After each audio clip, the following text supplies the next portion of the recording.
Learfield presentation of the Oregon Sports Network. And Oregon is going to play in the national championship game. Welcome to Duck Insider. Man, it feels great to be a Duck. Give it to me, baby. My house. I'm taking it there. Their competitors, they'll want to put the O on. Three, got it! We're going to compete to a standard every day. The Oregon standard. Rebound. Up and in. 1 point more to go. The opportunity to play, put Oregon on your chest, should mean a great deal to you. Unloads on one into left field, back toward the wall. Gone! This program is staged to compete and to win championships. Oregon wins!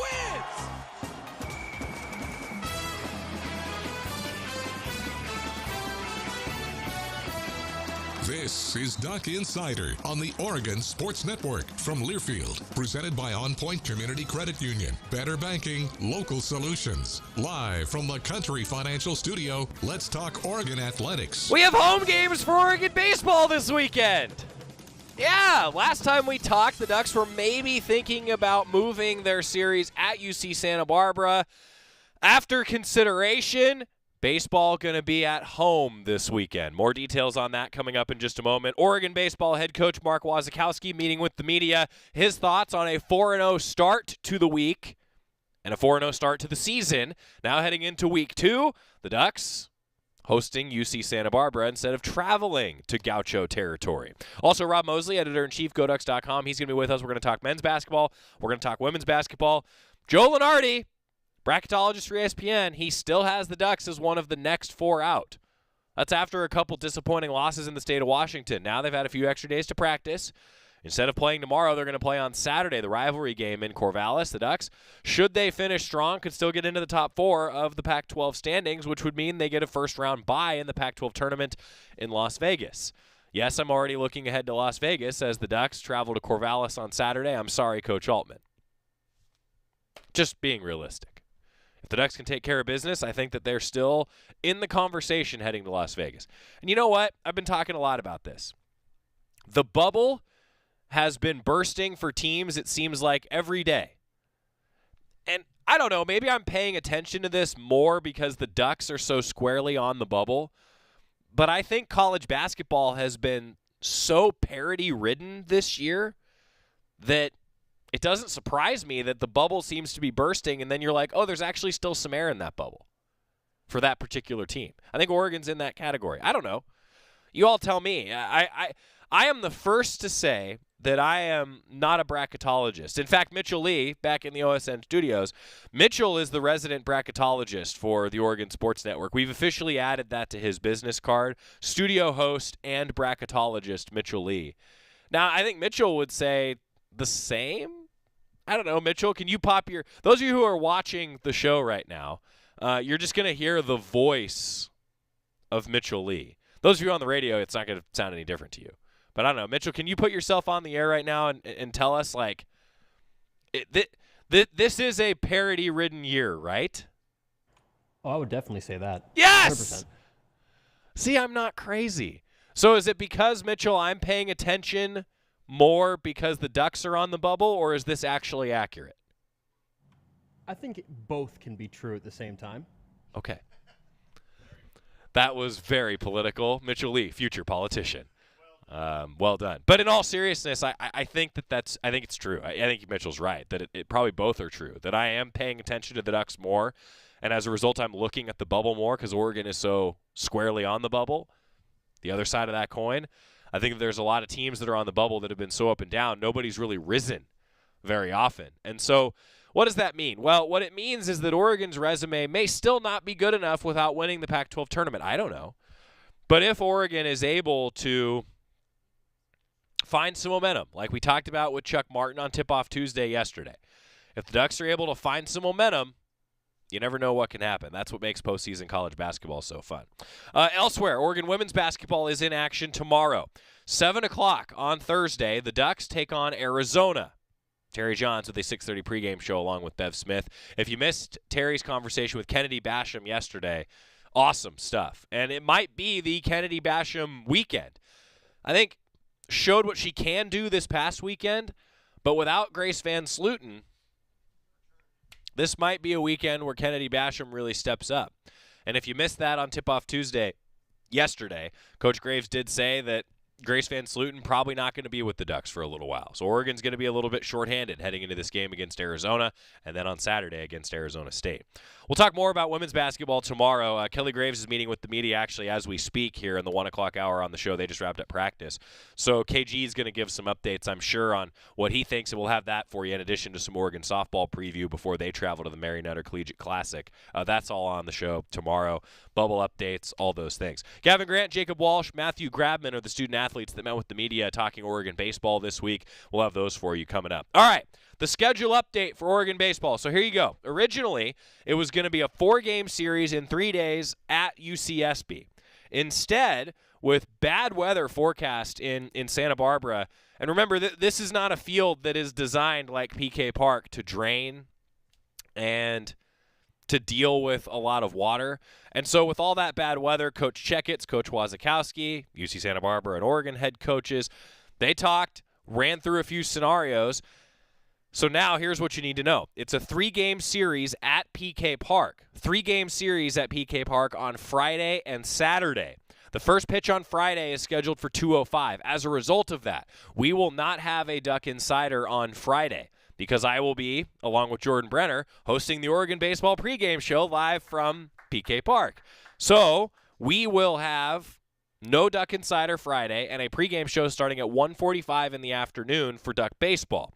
Then on Saturday, the first pitch in Game 1 is going to be at just after 11 o'clock, 11:05. That means we'll be on the air at 10:45 for the pregame show. And then Game 2 on Saturday will be 45 minutes after the completion of Game 1. Sunday is an off day.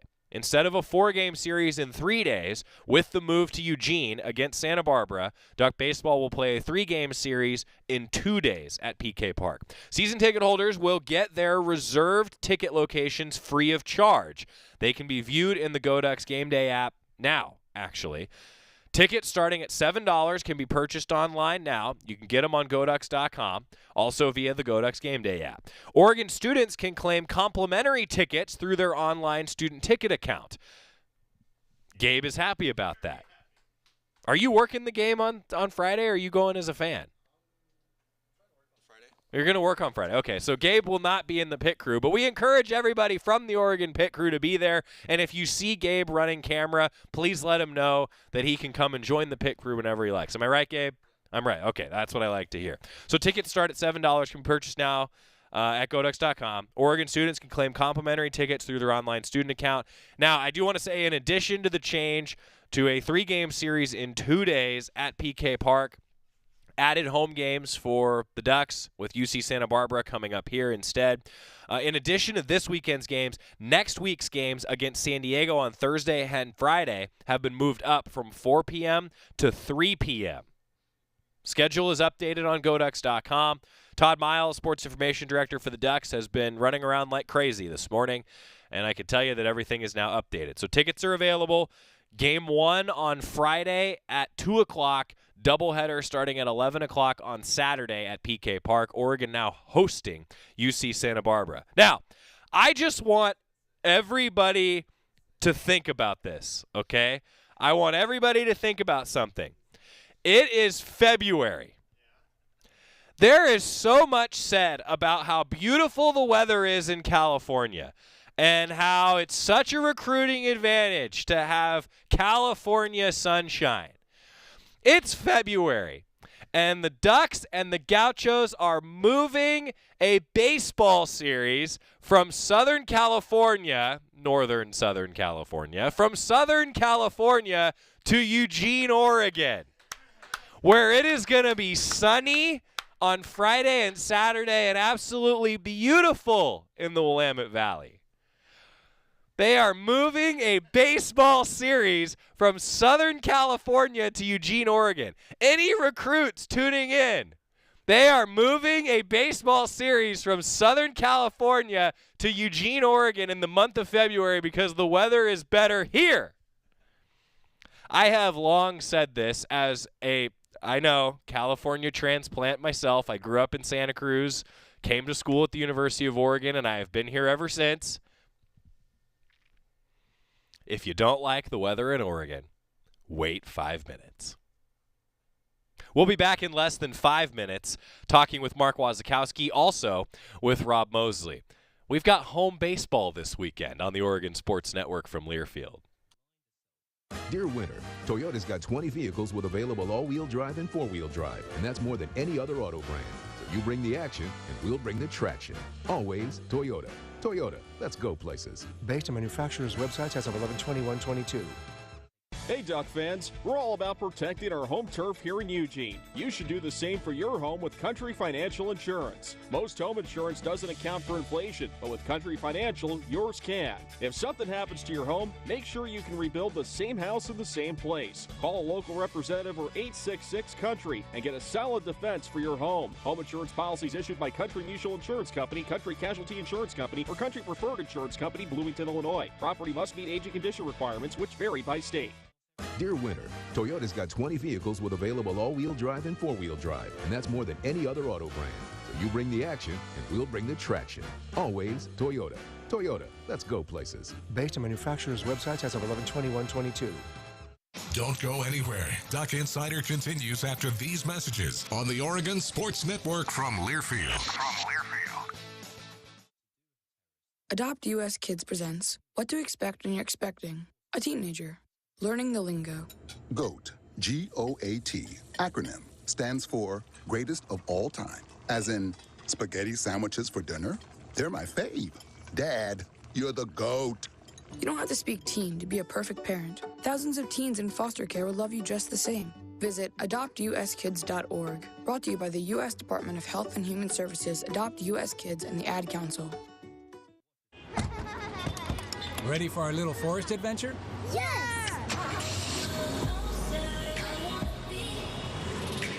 So much waiting for me.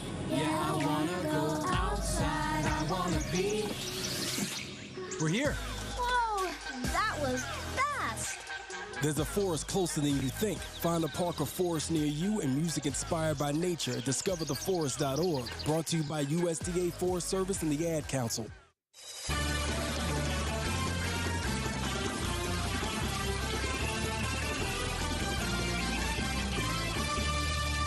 Back inside the Country Financial Studio, it is Duck Insider, presented by On Point Community Credit Union. Oregon baseball, after a 4-0 weekend, the Ducks now getting ready to host UC Santa Barbara. More details, GoDucks.com, on the change from road games to home games for the Ducks against the Gauchos. Coach Waz met with the media yesterday, and he actually indicated that there could be some changes. That's how fast that this went. But he still talked with the media about the opening weekend. Some good things for the Ducks. Here's Coach Wasikowski. It's brought to you by the Willamette Valley Cancer Institute and Research Center. Fight like a duck with exceptional cancer care close to home. One of the biggest uncertainties was the young pitching staff. What did you see from them this weekend?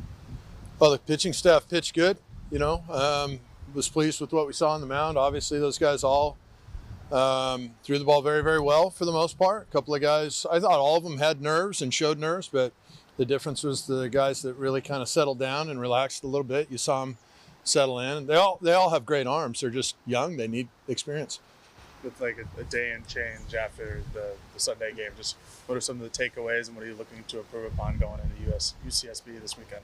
Well, I mean, we're going to have to continue to get better, and offensively, I didn't think we really existed. We were swinging. We had some pretty big swings this weekend. And I think you're going to need more of a sustained offense to where you can string stuff together against good teams. You're not just going to run into a ball or two a game and think that's going to be good enough. Usually against the good teams, you're going to need to do a little more than that. So that's good. Like to continue the good defense. Overall, the defensive effort was good. The pitching, boy, if we could see that from our freshman pitchers every week, I'd be tickled. That'd be fantastic if we could get that same type of an outing from all of our freshman guys. But we know they're young, and so they're probably going to have their good times and their bad. The consistent hitters, what goes into building that sustained approach at the plate? Is it off the field preparation? Hitting's just hard. It doesn't matter how good a hitter is. You're going to have your days where you're going to be on fire and they're not going to be able to get you out. And then you're going to have your days where you're not that great. A week before the season started, my God, the hitters, you just couldn't get them out. And then last weekend, it didn't look like they could get a hit. So, it's just the way hitting is. And you just got to be patient with them. You got to see pitches too. Beginning of a season, you got to see a lot of pitches. And so there is a little bit of that kind of thing going on too, where you got to get comfortable at the plate. What's your impression of Coach Checketts and the style of play that UC Santa Barbara brings? Well, I mean, they've got good arms, you know, and they're very aggressive offensively in terms of swinging the bat. They probably are more of a physical club that's going to rely on the home run ball this year from what I see on video. I love Coach Checketts. I think, you know, playing him every year is what we've done just because us and them, it's pretty much the marquee matchup on the West Coast every year we play. So why change it? Do you have any plans of adjusting the rotation at all going into this weekend? I don't even know. We haven't even talked about the rotation yet. What else have you seen from UCSB on film? You guys, like you said, you know, good matchups in the past. The last couple of years, they've been really good. So, well, they've got a Friday guy named Ager, and he's really good. You know, he had a good weekend last weekend. They got to him in one inning with a couple of extra base hits after a walk to score a couple of runs, and then one got loose to the backstop. Other than that, he was very, very good this last weekend. Their second guy's a left-hander that goes out there and he can really pitch. Gutierrez, I think, is his name. And then other than that, they've got several guys in the bullpen that are really good. You know, one of their All-Americans from last year didn't pitch this last weekend, so I don't know, he must be battling something. But nevertheless, you know, they'll be well coached and they'll be a very good team. You know, Logan Olson only pitched one inning, kind of struggled with a little bit of control there. Just, you know, what did you see from him? And, you know, going forward, having another lefty option out of the pen. He struggled a little bit, but I'll tell you what, he was also touching 92 miles an hour. And so that tells us really good news with, you know, things to come. When you got a lefty that's 6'5" and he's throwing the ball 92 coming off of the arm injury that he had in high school, that's great news, you know. And so that tells you that the rehab program is working and he's getting his strength back. And, you know, once you get that, then it's just about polish and getting the cleats back on the dirt more and more, and you should see him get better and better quick. That was one of the best things that happened all weekend, even though he had walks, just to see the ball coming out of his hand. You mentioned his height. You talked about it before with all the height. Just how difficult is it for an opposing hitter to go against McShane, who's 6'9", Pace 6'5", Olson 6'5"? It just helps with angle of the ball. You know, tall guys can also get flat with their pitches too. You know, there's just, you know, there's things though that height helps in terms of just the angle of the pitch, and getting on plane bat to ball is really about hitting. And if it's harder because the angle's more severe, then it's harder to get on plane with the ball, then it's harder to hit. So guys that traditionally are a little bit taller have better angle on the ball, not always, but in this case, it's true. The freshman pitchers really were one of the standout storylines from the weekend, a .78 earned run average by all the freshmen who pitched against Xavier. And again, that's a team that hit 100 home runs last year, hit almost 300 as a team, and returned 7 of their 9 starters. Now, UCSB, they split with Oregon last year at PK Park. It's a good team that Andrew Checketts has. And I think the pitching staff is going to continue to be a key. But the offense, as Coach Waz said, certainly needs a little more. Rob Moseley's here, fresh off an interview himself. But look at that. He's showered. He's shaven. Hair looks good. We got Rob Moseley in the studio when we come back after this on the Oregon Sports Network from Learfield. At Shadow Hills Country Club, our all-inclusive event pricing allows us to take care of all of the details while you enjoy your event. Our wedding garden, expansive grounds, ballroom, and meeting rooms can accommodate any size event and come complete with full catering and service staff. From weddings to business and social events, Shadow Hills offers the benefits of a resort atmosphere and the peace of a country setting just minutes from downtown Eugene. For more details, call us today or go to shadowhillsevents.com. From the weight room to the classroom, on the field and off it, On Point proudly supports University of Oregon athletics because student athletes do so much more than bring us pride on game day. They bring our entire community together in Eugene and all across Oregon. So whether you're watching the game in the stadium, at home, or at your favorite local business, their success makes all of us stronger. On Point Community Credit Union, onpointcu.com. Federally insured by NCUA, Equal Housing Opportunity. Duck Insider continues after this timeout on the Oregon Sports Network from Learfield. You're not too cool for me. And in return, I reciprocate that sentiment. I'll never be too cool for you. I was a man with a plan, but now I'm a dad with a decree, and you can't take that from me. Please let it be noted that I told my job they can dock my pay. Right now, it's just too important to take you to school every day. I want to be legendary for you. I want you to puff out your chest when you go to school, the same way I do. I walk taller because of you, because I found everything to live for. That's dedication. Visit fatherhood.gov to hear more. Brought to you by the U.S. Department of Health and Human Services and the Ad Council. Hi, I'm Smokey Bear, and I made an assistant to help you out, because only you can prevent wildfires. Hey, Assistant Smokey Bear. Call me Papa Bear, because I'm grilling up dinner. Do you get it? Yes, good job. So, what should I do with all these coals? Don't just toss them out. Put them in a metal container because those embers can start a wildfire. I understand. The stakes are high. Ha, ha, ha, ha. Learn more at SmokeyBear.com. Brought to you by the U.S. Forest Service, your state forester, and the Ad Council.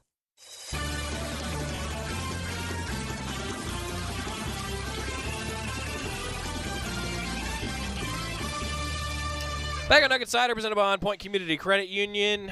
Joey Mac in the Country Financial Studio. He is Rob Moseley, the editor-in-chief of GoDucks.com. Rob, fresh off an interview. Yes. Can we say who it was? Yeah. You want to tease? No. Yeah. Mighty Oregon Podcast at the Jane. Yeah, with Tara McGowan. Tara McGowan. Star catcher for the Oregon softball team. You know, her name showed up. So this is how I think about things. When I do, like, game reviews using some of the notes from, like, Greg Walker covering the weekend, her name just shows up in, like, every game recap. Yep. It's usually a good thing. She's a baller. Yeah, she's pretty good. One thing I always think about when I think about Tara McGowan. Here we go. Here we go. That did not take long. There is a women's basketball player, Tiara McCowan. And Tara McGowan's at MCG. Tiara McCowan is at MCC. But the women's basketball team faced her. I think she played at she transferred. I think she played at Mississippi State in the end. Okay. The women's basketball team faced her. And then I remember covering that game and then coming home and being at a softball availability and having to ask Missy about Tara McGowan. And the panic in my brain that was like, wait, which is which? Which one is she and which one is the other one? And because she was new here still, and so I hadn't gotten committed to memory yet. It was like 4 or 5 years ago. Yeah. And, I think it was 19. So it would have been her first spring here. And that, my confusion over those two names and how similar they were and what were the odds. I mean, I got to be the only person in college athletics that, encountered both of those names in such close proximity. Probably. And just the sheer panic. I went to ask Coach Lombardi a question about our Tara McGowan, and I'm not sure how I pronounced it. And she was like, "Who are you talking about?" Because I think I probably mumbled it too to just be like, you know, quick. Exactly. And that's good. Yeah. So I will. Those two will forever be associated in my head because of the just idiocy that I displayed in those moments, trying to keep them straight. Okay, easy follow-up here. So as a broadcaster, as you can imagine, I read, like you, I read a lot of names. Yep. I say a lot of names. 99% of them are pronounced correctly. Yeah. But there's the 1% where I know how to say it. Right. I've asked the individual how to say it. Sometimes if it's an opposing player, I've asked the SID, okay, say this for me. I can read the pronunciation guide, but say it for me. And then you just can't get it right. Yep. There's ones that just stick with you. Yeah, you just have a block. Do you have any of those for, spelling? I would always typo someone's name? Yeah. No. God, you're better than me. There's some weird, biomechanical issues. For some reason, the words season and second, I often type the one when I mean the other, and it goes both ways. Interesting. And I don't know if that's related to where keys are on the typewriter. The fact that you just called it a typewriter really made me smile. Yeah. That's an old man move. The keyboard. Thank you. Anywho, Tara McGowan, great kid, a great story. We've got a few that episode. Knock on wood. That episode's running in a month or so. Cool. So, but I think everybody knows kind of the basics of her story, and just to go more in depth and all the lessons she's learned through all the crazy experiences she's been through, transferring here, leaving her first college program after in the middle of her first year. The fact that she committed to somewhere when she was 12. I mean, she's like the trailing edge of that era of players that was recruited at that young age, which fortunately doesn't happen anymore. universally, if you talk to a kid from the, kind of that previous era of softball, they are so thankful that the recruiting rules have changed and that there's discouraged from colleges are discouraged from recruiting kids that young. Lacrosse too. In fact, I was actually just talking to Coach Hoffman about that it still seems like it wasn't that long ago that all shifted, to where you can't contact until junior and high school now. That's right. Yeah. I mean, I think that's universal now. It should be. It used to be that applied for some sports, but not others, and I think that's universal now. Which I'm a huge believer. It should be like a 12, 13-year-old. Yeah. No way. No, it was even funny. A 16-year-old. I was asking about that, and I was kind of a late bloomer, which is another topic entirely, but. I think about myself like in middle school trying to make a decision like that, and I was particularly unequipped because I had started school at I was like young for my class, but still, like even a year later, I would have been just as unequipped. And she was talking about how when she looks back, she played in a really high level high school team and club team growing up, so she had and she grew up in kind of a diamond sports family, so she had all these influences that were very helpful for her, but until you go through it, you don't know what you're getting yourself into. And then she looked back. She said when she got to Arizona State, she looked back and kind of realized she didn't know kind of what they were offering her academically. Like she thought the mascot was cool. Right. The idea of playing in Arizona was cool. All those things that like at the time she thought she was taking a mature approach to the process. And for 12, maybe it was a mature approach, but she was 12.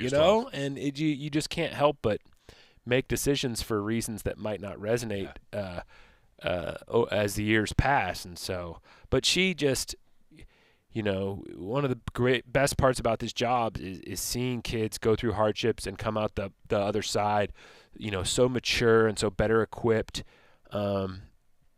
Because for as formative as these years are, we still then have to kind of send them off into the world. Right.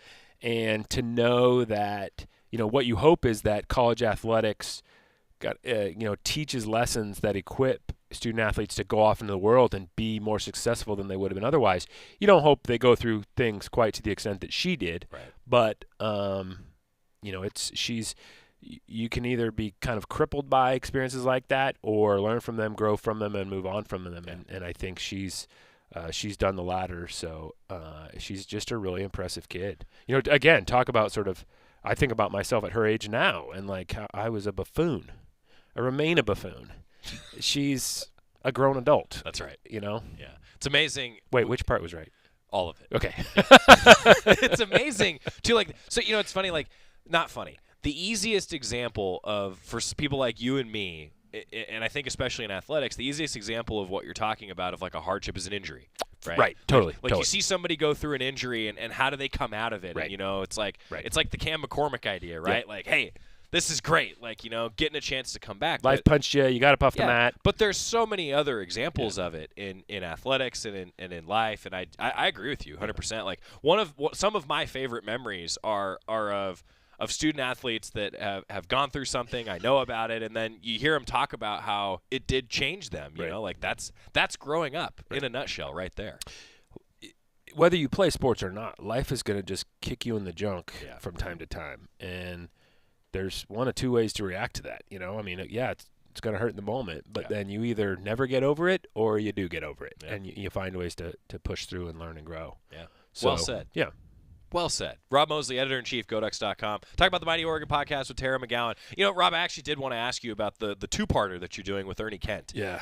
So I got to tell you, so I am of the era where most of the Oregon basketball, and in fact all of the Oregon basketball that I've consumed in person has been under Dana Altman. Yep. Like that's my range, right, Yeah. of being here in school and then working here. Well, Coach Kent, though, I loved watching his teams. Yeah. Like when those games, because we're talking about an era where not every game was on TV, especially for somebody like me growing up in California. I loved watching like the Luke, and Freddie teams. Yeah. Were so much fun. Yeah, Aaron Brooks. So for me, one of the coolest things that I've had the opportunity to do now is talk with Coach Kent at the Hall of Fame induction ceremony when he got inducted. And I just thought, like, man, you talk about the impact on a program and what he had as a player. And this is why I love you're doing your pod this way. As a player and then as a coach. He has impacted that program more than maybe anybody else, but certainly he's in the top percentile of impact on Oregon basketball. No, one of the things we talked about that was in this episode was, and I think I've mentioned to you this before, the Kamikaze Kids is just a big blind spot for me in my history of. Thanks, Bud Withers. Yeah, Thanks, totally. Bud Withers. Yeah, so Mad Hoops, if anybody's not seen Bud Withers' book or read Bud's book, I highly recommend it. It was hugely helpful for me preparing to talk to Coach Kent. But and one of the things we talked about was the impact of Ronnie Lee. And, I mentioned to Coach Kent, a lot of people I respect, guys I used to work with at the Register Guard, the Ron Bellamy's, the Bob Clarks, who spent a lot of time around here watching Oregon sports. To them, Ronnie Lee's on their Mount Rushmore. Yeah. And I think for anyone who's only been exposed to Oregon in the last 15, 20 years, they might not even know that name. Recency bias for sure. For sure. Yeah.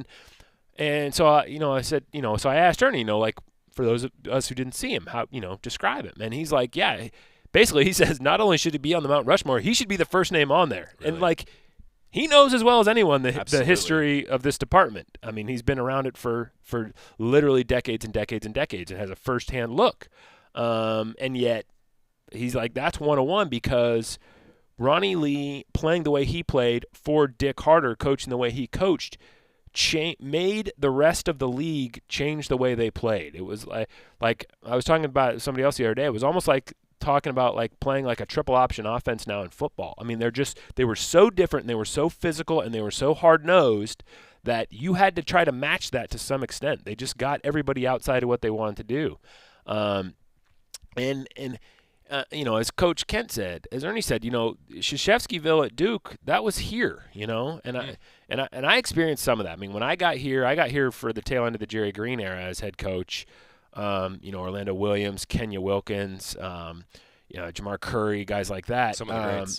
Jeff Potter was on those teams. And that was a different era of Oregon basketball, sort of that plucky underdog, low expectations, but then, could go toe-to-toe with anybody on any given night. Those were such – I was a front row Mac Court diehard for a couple years there waiting in line. Those were special times. Still have the Pit Crew shirt?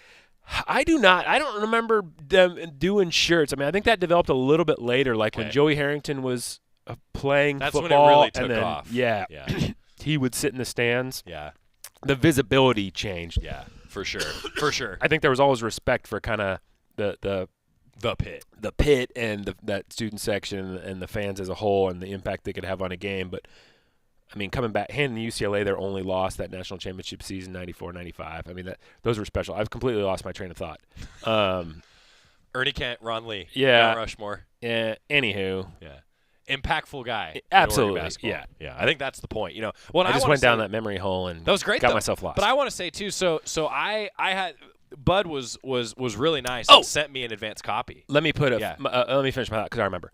So Ernie was as respectful of anyone of Ronnie Lee's impact on the program, that he's one of one on the Mount Rushmore. But I think to the point you're making, we all non-Ernie people need to also give a nod to Ernie Kent. Yes. That you're talking about somebody who played here in that era because of injuries, probably wasn't as impactful a player as he would have been otherwise. You think that's a guy who, if he played in this era with the medical advances and all that, might have had a much different career because he had injuries to both knees by the time he was a sophomore, I think. That's a guy who was nicknamed Million Moves when he was growing up. I mean, a legendary playground player who never got to kind of reach his potential. I mean, couldn't go pro basically because of that situation. But that kind of a player comes back here, goes to a couple of Elite Eights as a head coach, the first black head coach in any sport, and so a real groundbreaker, and somebody who was just determined.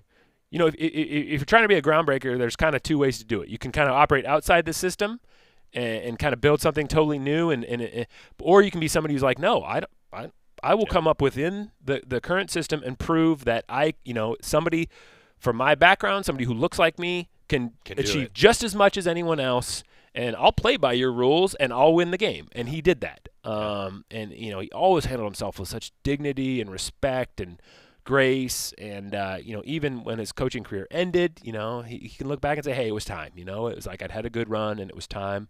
And he's as respectful as anyone else of the job Dana Altman's done and appreciative of that. But yeah, for a guy who defines Oregon basketball, I mean, he's as impactful as anyone, probably more than anyone, on just the broad arc of this program. I think about it. See, the broad arc is, I think, a great way to put it, because I think about it a lot in terms of he was part of one era with the Kamikaze Kids, and then is maybe probably really the architect of a whole nother era that led to where the Ducks are now. Yeah. Matthew Knight Arena may not exist if it's not for Ernie Kent. If there's 4 truly golden eras of Oregon men's basketball, you got to talk about the Tall Furs. Tall Furs, yep. You got to talk about the Kamikaze Kids.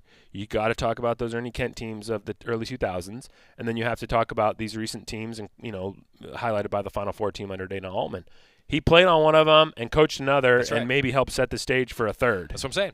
Yeah, you and I are in agreement. Yeah. I think that's great. So part 2 coming out next week, right? 2 weeks. 2 weeks, yeah. 2 weeks from now. Part 2. The coach, Ernie Kent, on the Mighty Oregon podcast. Yeah, I love that. And I in talking to him up on stage at the Hall of Fame, you can imagine, like, he was everything that you would expect. Just funny, but just so well spoken, articulate. And Rob, you know how at these sorts of events at Hall of Fames, you can either get a speech that ends up being an unfurled scroll of thank yous. Jaya Figueres. Have you ever heard the Jaya Figueres story? No. Should I? Football player. He was senior, I think, in 95. So in the past, they used to let football players come up to the podium and give their thank you senior day banquet speech. And it was a scroll. And now it's videos. Yes. And that's informally known as the Jaya Figueres rule, because I wasn't there, but apparently Jaya went for like an hour. An hour, thanking everybody. And so now they're all on video and they're limited to a few minutes. Yeah. But yes, to your point. So my point being with Coach Kent, like, he got up there and it was so prepared. Like, he was like boom, boom, boom, boom, boom, boom, boom, boom, boom, boom, boom, boom, boom. And then he ends it, of course, with, and I could thank so many others, but I had to make sure that we got, it was just like so well prepared. Well, like, and it's him. We talked about that, and, I'm at the whims of the producer here, but I think appearing in the next episode is something we talked about too. To have been the player he was, and then the coach he was, and he's a great broadcaster. He's a great broadcaster. He's a good talker. He knows how to tell a story, but he can also be succinct. And if the producer's in his ear saying we're going to break, he can wrap it up. I mean, he just and his son Jordan obviously is just super great in that realm too, but then also was such a great athlete too. So I one of my favorite things, like, this is like broadcaster and Duck geek out at the same moment when they did a broadcast together. I mean, you can't. Got a little misty. Oh my God! Yeah. How could you not? Yeah. I mean, right? Like, that's just such a cool thing, and speaks to that family's impact on college athletics and on Oregon. So anyway, I wanted to talk with you about that today. And now the bubble apparently still has some air in it for this Oregon men's basketball team. Yeah, as we'll much see. For some reason as folks for the last 6 weeks have wanted to say after every game, oh, that's it. That's it. That's it. It's, you got to just let the process play out. And I'm relishing seeing some people have to swallow the fact that just let things play out. Yeah, we'll 3 see. games left. There's no need to make any grand pronouncements. Just put your head down. So grind through it and see where we're at the end. I can't remember. Did you? I think I know the answer to this question, but I want to let you answer it because it's going to be more impactful that way. Okay. When did you get to the Pac-12 tournament in 2019? The men's tournament. 2019. I don't remember. I think you and Eric Evans were on like emergency flight Saturday morning. That could be right. Because so here's how that season played out. Yeah. Okay. Loss in Pullman. Gutting. Yeah. Go to Washington. Another rival. Senior day. Beat them. The conference champions that year in the regular season. Washington. Was that like the Ehab, Paul White, Peyton Pritchard junior year. Okoro. Yep. So then they're just gutted. Everybody says, they're done after losing to Washington State. Well, you want to know what seed they were in the Pac-12 tournament that year? They were the 6th seed. Won 4 games in 4 days. Yep. Their first opponent was Washington State. Beat them by 30. Then they beat Utah. They won in overtime against Arizona State and smacked Washington by 20. Yeah. That team ended up going to the Sweet 16.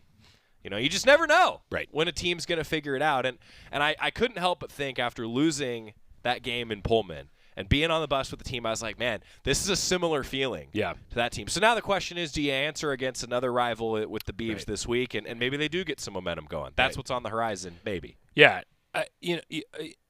There's just so many ways things could go still right now, and that's why they play the games. And it remains fascinating to watch. I mean, we talked about it the other day, just the margin for error for this team based on some of the defeats they suffered when they were dealing with all the injuries. The margin for error became very small. And so in that regard, I understand people saying, well, they've blown it. They have no chance at this or no chance at that. But when you look at last weekend, you look at how close those results are, and for as frustrating as they are, you also say, hey, this team's not dead in the water. Not out yet. They're still fighting. So got to get some wins, though. They got to realize it. Absolutely. For sure. And the parallels between the men's and women's team this year are just so similar, and they're both in a situation where there are wins on the schedule this weekend, but you got to win them. You do. That's the bottom line. Yeah, tomorrow for Oregon women's basketball, the parallels are there. We'll talk more about that matchup tomorrow. Kelly Graves met with the media just a little while ago, actually. All I want, Rob, can you do a Rubik's Cube? No. Okay. I've been waiting to do this for a long time. I think Nate Kruger's one of those dudes that can do them really fast. All I want to be able to do is have Oregon align the Rubik's Cube, make it to the tournament, and then during a pregame interview, I'm going to hand this to Coach Altman and say, so you assembled this, right? Right. I don't know what he'll do to me, but I want to find out. Yeah. No, I can't. I can't do this. But I want to mess it up just a little bit and be like, Coach, could you just line that up and then for just me? have him. And he'll do it too. Magic. Watch. Yeah. I bet you he can do it. You think? Yeah. I don't know. But the point is, I want to find out. Coach definitely strikes me as one of those dudes who probably has like some weird, random, secret hobby that he doesn't really share or talk about, but he's like a savant at it. The possibilities are endless. We'll leave you with that. Yes. Also, I just want to say one more time, Robin, you're going to really appreciate this as a fellow transplant, if that's an okay word. I just want everybody to remember that it is the month of February, and there is a baseball series that is being moved from Southern California to Eugene, Oregon. Santa Barbara, yeah. Because it's going to be sunny on Friday and Saturday in Eugene, Oregon. Baseball series moving from SoCal to Eugene, Oregon this weekend. Pretty great. Might be a little chilly. It's fine. But it'll be clear. It's sunny. What are you going to do Saturday? I'm going to be there as long as I can for the baseball games and then driving up to Corvallis to get ready for some basketball. I think I'm going to do baseball, women's basketball, baseball, men's basketball.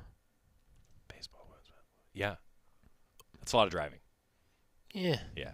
But, yeah, that will be a triple header on the Oregon Sports Network. Beats having a real job. It's true. Yeah. But, no, I'm planning on making sure baseball is ready to rock and roll. We'll be the broadcasting is multitasking, as you know. There will be the live stream of the women's game while calling the baseball game. For sure. And then, heading up to Corvallis to get a win against the Beavs. Here. Yeah. Come on. Thanks, one buddy. time. Appreciate the time. Yep. Do we miss anything? What else should fans know? No, that's all. It's weird. Like, we had a ton of teams at home last weekend, and now, but the basketball teams were gone, and now the basketball teams are here. Well, I guess the baseball teams are here now, but it was going to be like everybody else was gone. Yeah. Not anymore. Nope. Because, again, moving a baseball series from Southern California to Eugene, Oregon. I've been to Santa Barbara. Me too. You did a game on the Oregon Sports Network there. It's nice. Not this weekend. Do we know if tennis is playing there? Men's tennis was supposed to play down there. I think the women, I think, were supposed to play down there. The women, I don't know yet. I know scheduling things were happening. Yeah. So more to come. Yeah. Stay safe, everyone down there. Yeah. The outfield was going to be a lake, honestly. In Santa Barbara? Yeah. Yeah. Presumably they don't have field infrastructure. Doesn't that's drain made well. Yeah. Doesn't drain well. It's sea level. Yeah. Doesn't drain well. So yeah, is Santa Barbara Oregon. where Bieber played? Shane Bieber.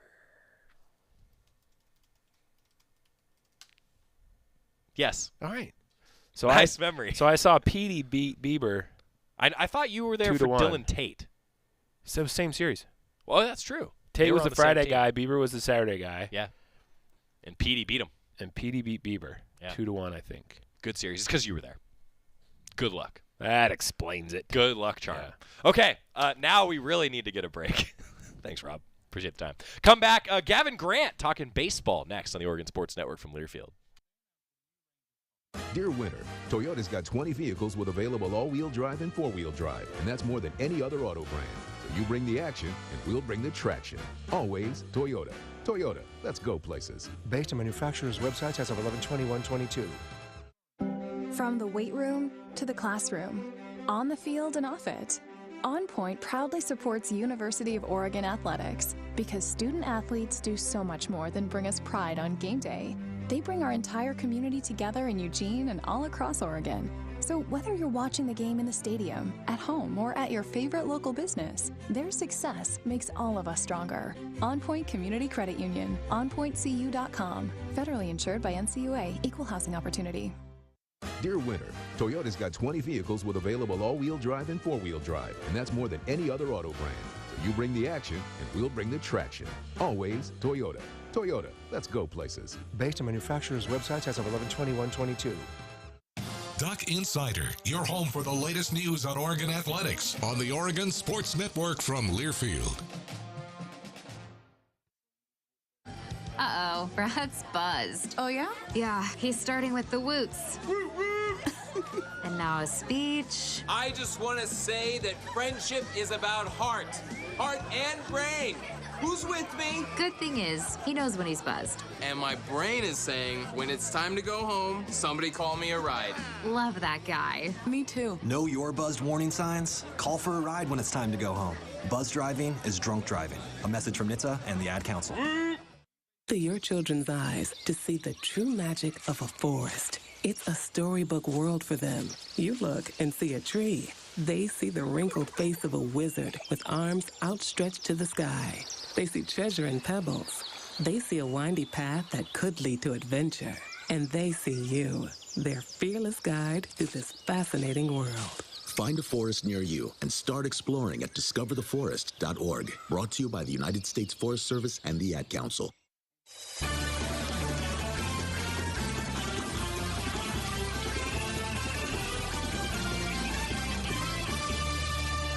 Back on Nugget Cider, presented by On Point Community Credit Union, Joey Mac at the Country Financial Studio.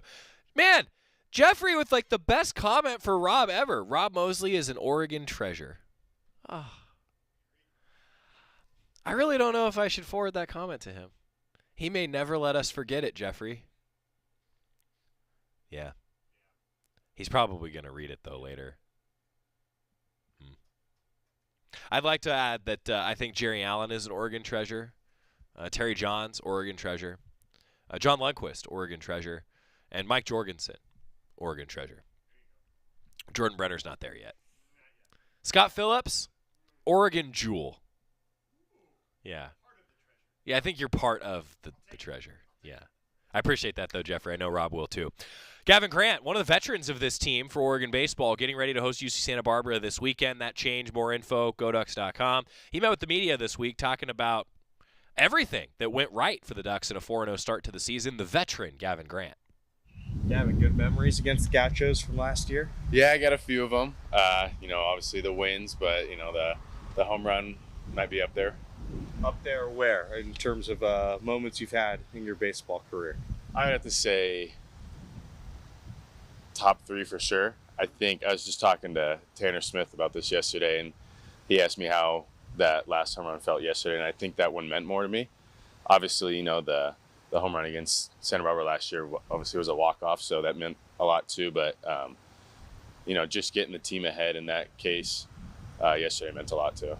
Get the infield single earlier in the game before the big home run. Is that kind of like a slump-busting moment where you can kind of just beat one out? Yeah, I guess you could call it that. That's just how baseball goes. You're going to get, I had a few lineouts. I had a tough day on Friday with 2 strikeouts, but, you'll line out the next day a couple times, but, it's baseball and you're going to get one to fall eventually. What have you seen from the UCSB staff on film? They're always good. Coach Checketts was here a couple of years ago, and he's a great coach, so they're always a good staff and a good club. Coach Wass said biggest uncertainty would be the young pitching staff. Looking back at the weekend now, what did you see out of them and what they showed in their first weekend? A lot of poise and confidence. You see, with everyone, even older guys in the first game, a little nerves or, uncertainty, but they came out and they did their thing and they played with a lot of confidence.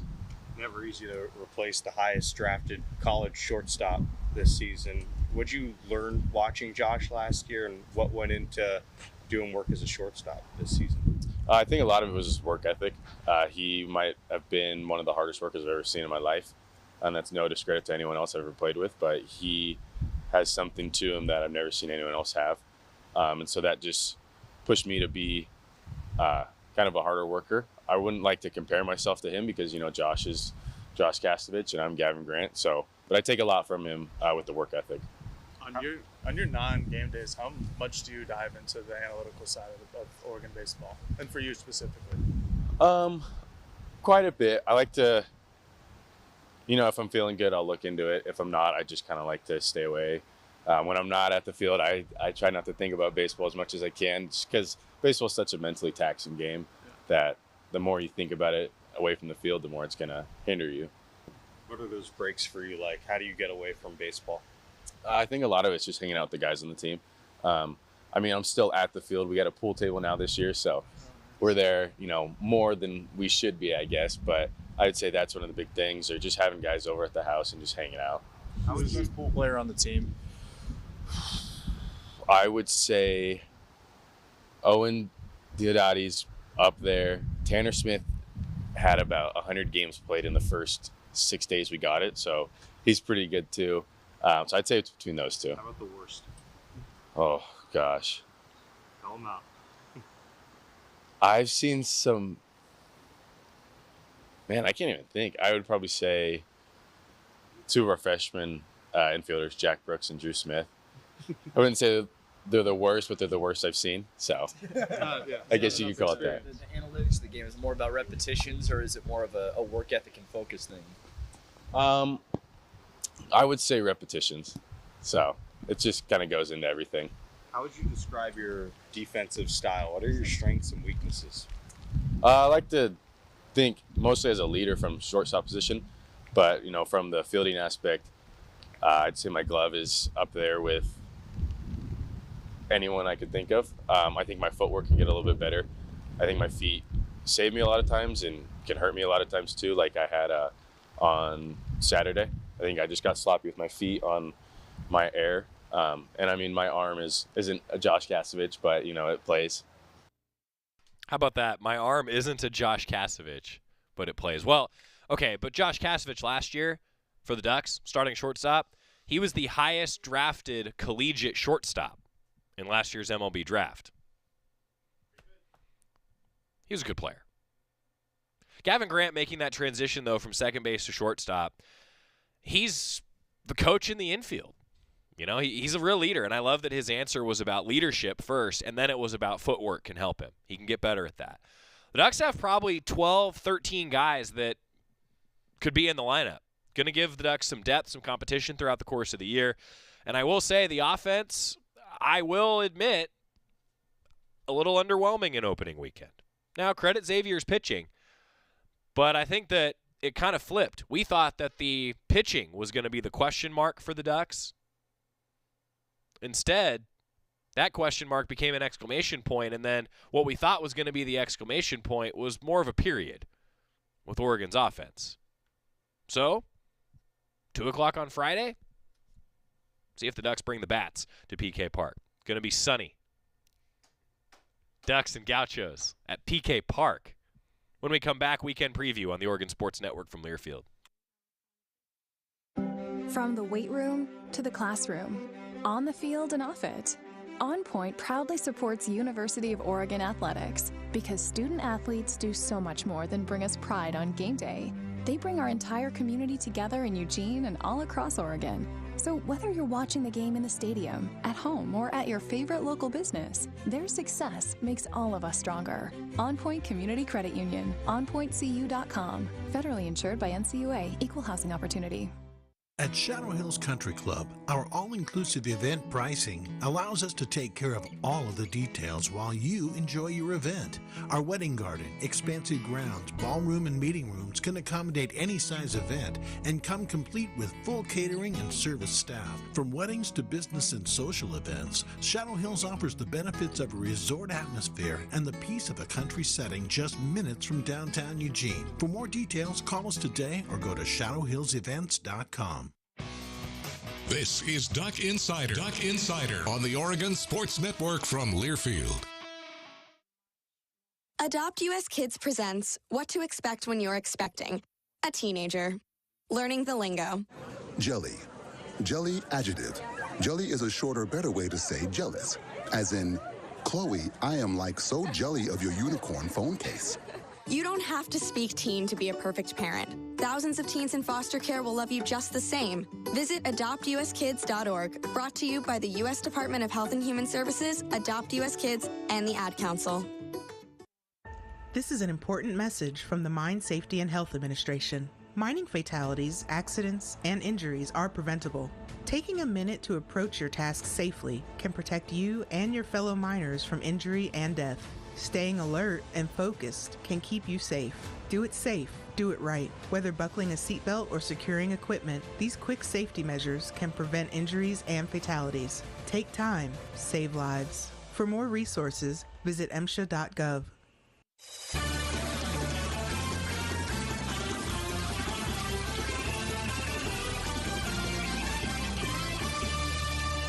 Back on Duck Insider, presented by On Point Community Credit Union. Joey Mac here with you in the Country Financial Studio. The weekend begins tomorrow for Duck Athletics. 7 o'clock, Oregon women's basketball. Big game. Kelly Graves met with the media today. Sounded like it was a good conversation. Not going to have Grace Van Sluten, but a good conversation, it sounds like, for Coach Graves that you're going to hear tomorrow on Duck Insider. 6:30 pregame show with Terry Johns. Oregon softball, they're going to be playing at 10 a.m. Friday morning. So we're going to have a bunch of softball preview for you as they're meeting with the media. If you're live with us in the 1 o'clock hour, actually right now, they're talking with folks over at the Jane. Oregon softball's in action. Also, beach volleyball traveling to Tucson, Arizona. We got to get Jason Dillard on the show. Beach volleyball is back in action. Oregon track and field's going to be up in Seattle this weekend for the, well, two-day period, a two-day meet. And then Oregon baseball now at home. Love it. 2 o'clock on Friday. Again, if you're just joining us, no Duck Insider on Friday because now we've got baseball. 1:45 pregame show on Friday. Duck Insider tomorrow previewing the full weekend. That's your Cafe Yum 2-minute drill. Menus, nutrition info, cafeyum.com. See you tomorrow, everybody. Bye. Farming is dangerous. There's dangers all around us. We go through safety training and try and do these things to make sure accidents don't happen. You don't want to hit a gas pipe because that's your life. The other part of it is if you hit certain things, you're liable for it. Farm Safe 811 starts with you. Always call 811 and wait for any underground lines to be marked. Always keep safety in the back of your mind. Just stay humble. For more information, go to farmsafe811.org. Question: what will you find on all over-the-counter or OTC medicine packages to help you choose the right drug and use it safely? The answer: the Drug Facts label. This label lists the medicine's active ingredients and purpose, how much to take, and warnings you should know before using it. Remember, even OTC medicines you buy without a prescription can cause side effects you don't want, so follow the information listed